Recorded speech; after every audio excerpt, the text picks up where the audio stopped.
बॉलीवुड अभिनेता तथा मिहिर दासଙ୍କର परलोक ହୋଇଛି। मिहिर दासଙ୍କ परलोକ କଟକରେ ଏକ ଘରୋଇ ହସ୍ପିଟାଲରେ ମୃତ୍ୟୁ ଘଟିଛି। ମୃତ୍ୟୁ ବେଳକୁ ତାଙ୍କ 63 ବର୍ଷ ହୋଇଥିଲା। ସେ କିଡନୀ ଜନିତ ରୋଗରେ ପୀଡ଼ିତ ଥିଲେ। ଏବଂ ଚିକିତ୍ସାଧୀନ ଅବସ୍ଥାରେ ତାଙ୍କର ମୃତ୍ୟୁ ଘଟିଛି। ସେ କେବେ ନାୟକ ଏବଂ କେତେବେଳେ ଖଳନାୟକ ଫିଲ୍ମରେ ଅଭିନୟ କରିଥିଲେ। ତାଙ୍କୁ ଦେଖିବା ପାଇଁ ଆଜି ମିଳୁଛି। फिल्म जगतर शोकर छाया खेली जाइए।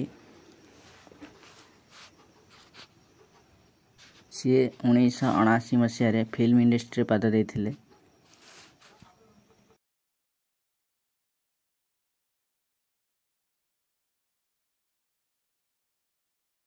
शुणिकी या पूर्व अनेक गुजब शुणा मिलूला।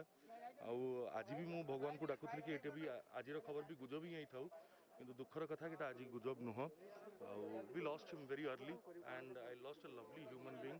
गोटे बहुत भल मनीष, भल अभिनेता एंड जड़े भल गुरुजन।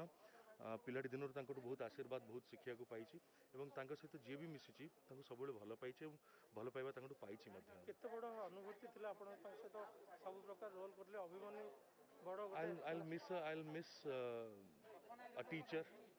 I'll miss a lovely human being. I'll miss a guardian. I'll miss a father like figure. एतिकी कहि परिबी बहुत मिस करिबी दादा।